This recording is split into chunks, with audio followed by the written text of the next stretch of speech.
This could be your moment. Aspire, empower, inspire. Your audition begins here.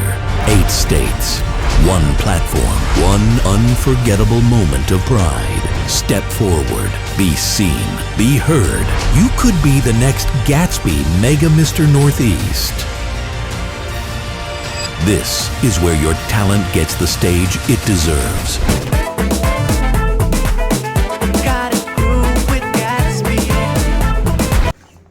যে একই মন্ত্রিসভাতে আছেন, একই জুটি আছেন, কখনো বলেন ডাবল ইঞ্জিন, কখনো বলেন ট্রিপল ইঞ্জিনের জোট, একেবারে অত্যন্ত পাওয়ারফুল জোট।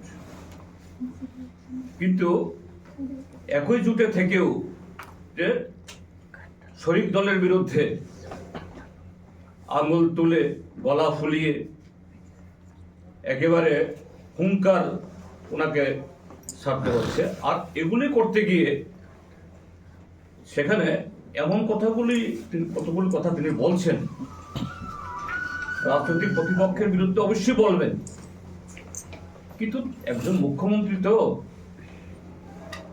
তিনি সরকারের প্রধান, তিনি স্বরাষ্ট্র দপ্তরের মন্ত্রী। কাজেই সরকারের প্রধান, দলের অন্য নেতারা এরকম অনেক কিছুই বলেন, চামড়া তুলে নেবেন, চোখ তুলে নেবেন, এগুলি আমরা খুব বেশি হিসাব নিকাশ আমরা করি না, কারণ এটা যার যার দলের রুচি, তাদের কি বলে মতাদর্শ, সে অনুযায়ী কথা বলেন।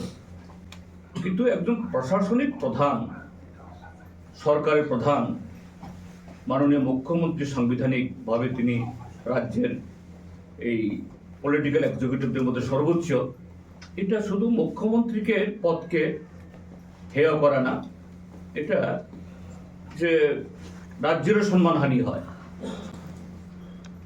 একদিন কোনো নাগরিক বলবেন যে মাননীয় মুখ্যমন্ত্রী কথাগুলো বলছেন, আপনি কোত্থেকে তথ্য পেলেন, কে আপনাদেরকে এই সমস্ত তথ্য যোগান দেয়?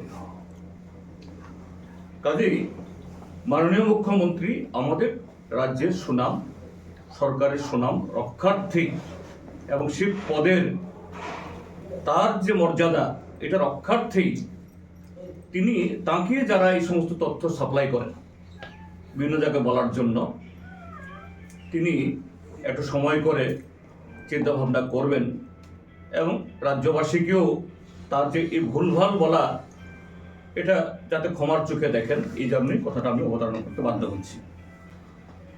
যেমন তিনি ইদানিংকালে যে সমস্ত অভিযোগ করছেন, তার শরিক দলের বিরুদ্ধে যুদ্ধ ঘোষণার পাশাপাশি কি বলছেন, 1980 জনের দাঙ্গা, তার জন্য সবটাই দায়ী সিপিআই, এবং সিপিএম এর আমলে নাকি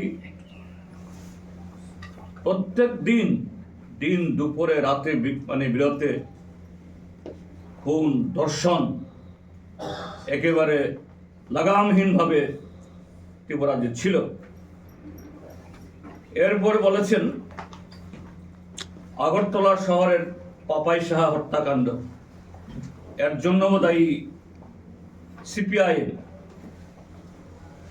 গতকাল অত্যন্ত মারাত্মক একটা কথা বলেছেন, 1949 ইংরাজির পরে যারা তৎকালীন পূর্ব পাকিস্তান থেকে এসেছেন তারা সবাই এবং তাদের সন্তান সন্ততি, তাদের সকলকে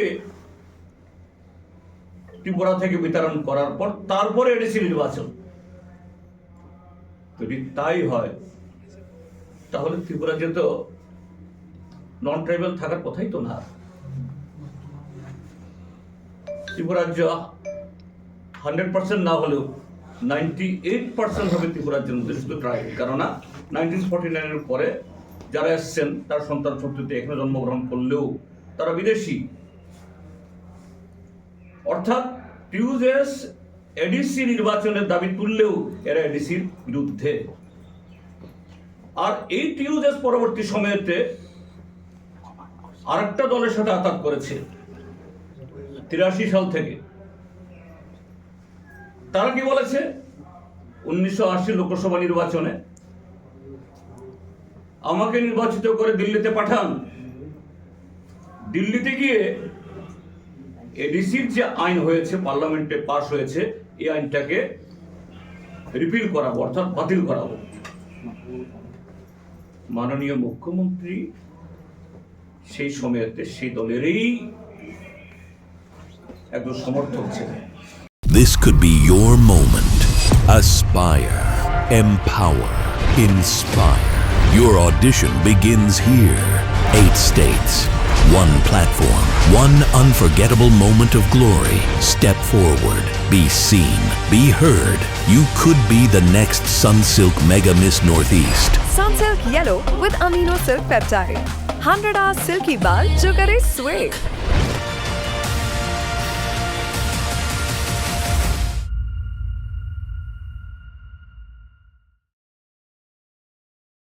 যে জিতেন্দ্র চৌধুরী সিপিআইএম এর নেতা, তিনি বিজেপি টিপরামথা জামালার তত্ত্ব, আমাদের মধ্যে কোনো রকম বিরোধ নেই, এই জামালার তত্ত্ব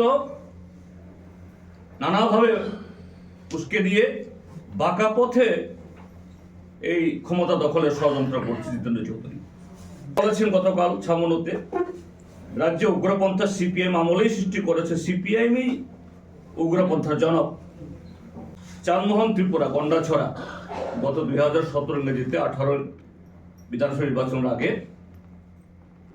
বিজেপির কোনো একটা নির্বাচনের প্রার্থী ছিলেন, তাকে সিপিআইএমই খুন করিয়েছে। তৎকালীন সিপিএমের বিধায়ক, নাম বলেননি, গন্ডাছড়ার বিধায়ক মানে ললিত মোহন ত্রিপুরাই হবে, তাকে ইঙ্গিত করেছেন, এই কথাগুলো বলেছেন। আমাদের সরকার আসতে পারলে চাঁদমোহন ত্রিপুরার পরিবারের জন্য সমস্ত ব্যবস্থা করবেন। কই, আমি তো গন্ডা তুই সাথে যাই ইয়েতে, সে পরিবার কিছু পেয়েছি কিনা তার কথা মনে আর কেউ খেয়াল রাখেনি।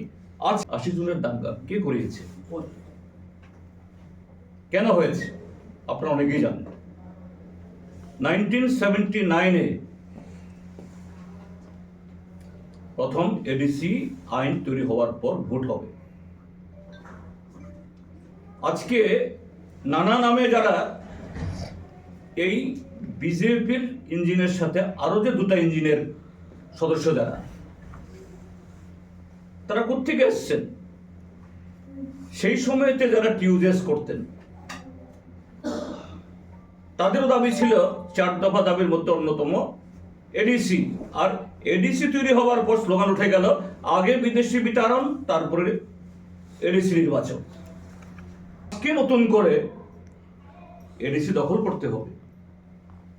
একই মন্ত্রিসভাতে আছেন তাদের মথা বিজেপি, এক শরিক বলছেন 28-এ 28 একটা সিট ছাড়বো না, আর তিনি বলছেন যে কোনো মূল্যে 28 দখল করব। এটা মুখ্যমন্ত্রী সে ভাষায় কথা বলতে পারেন? এরপর বলছেন জিতেন চৌধুরী মথা আর বিজেপির মধ্যে জামেলার তত্ত্ব দিয়ে বাঁকা পথে ক্ষমতা দখল ষড়যন্ত্র করছে। আমি খুব বিনীতভাবে ওনার কাছে তো বললে উত্তর পাবো না, আপনার কাছে বলবো, জনগণের কাছে বলবো, যারা আমার বক্তব্য শুনছেন। বলছেন জিতেন চৌধুরী তো মথা না দাঁড়ানোর কারণে জিতে আসছে। এটাই তো সত্য কথাটা। মথা যদি 20টা বিধানসভা সংরক্ষিত কেন্দ্রের অতিরিক্ত জেতার 1% সম্ভাবনা না থাকলেও আরো 22টা সিটে দাঁড়িয়েছেন। কেন দাঁড়িয়েছেন? না দাঁড়ালে সেখানকার ট্রাইবেলরা তাদের কাছে অপশন যেত, কাকে ভোট দেবেন, বিজেপিকে না সিপিএমকে না কংগ্রেসকে, এবং তখন আলটিমেট চয়েস হতো সিপিএম। সাবরুমে যেমন আমি জিতেছি, মথা দয়া নয়। সেখানে আমার কেন্দ্রে গিয়ে এই মথা সুপ্রিমো আমার কেন্দ্রে ঠিক না, মনো কেন্দ্র, পাশের কেন্দ্র, এখানে দাঁড়িয়ে বক্তৃতা করেছে যে ত্রিপুরা মথা আমরা দাঁড়িয়েছি, যদি ত্রিপুরা মথা ক্যান্ডিডেট না থাকে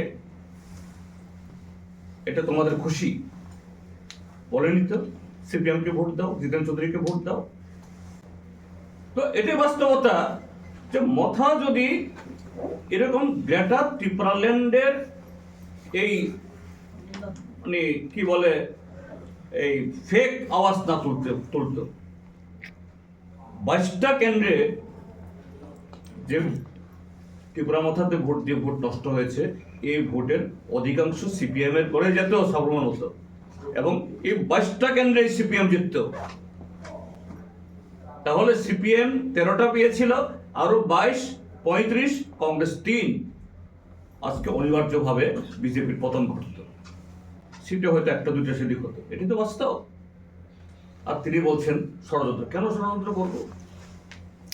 বিজেপিতে যোগদান করেছেন সেদিন মাত্র, এবং সেই ঘটনা থেকে আসি দাঙ্গা। হ্যাঁ ঠিক, এই প্রায় 1400 লোক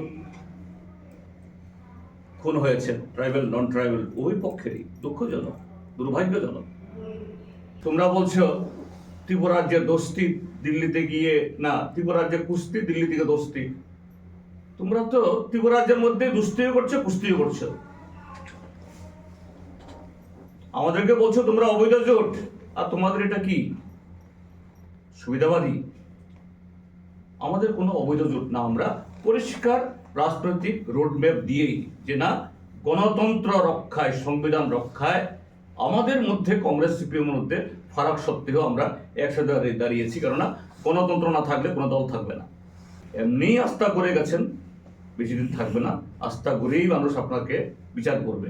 এই তো মুখ্যমন্ত্রী মুখে যা বলে তা বলে, মুখ্যমন্ত্রী স্বরাষ্ট্রমন্ত্রী হয়েও তার কাছে ত্রিপুরার ইতিহাস জানা নেই, ত্রিপুরা রাজনীতি জানা নেই, এ কথাই বলবেন। এটা একজন মুখ্যমন্ত্রী সম্পর্কে এরকম ধারণা হওয়া উচিত নয়।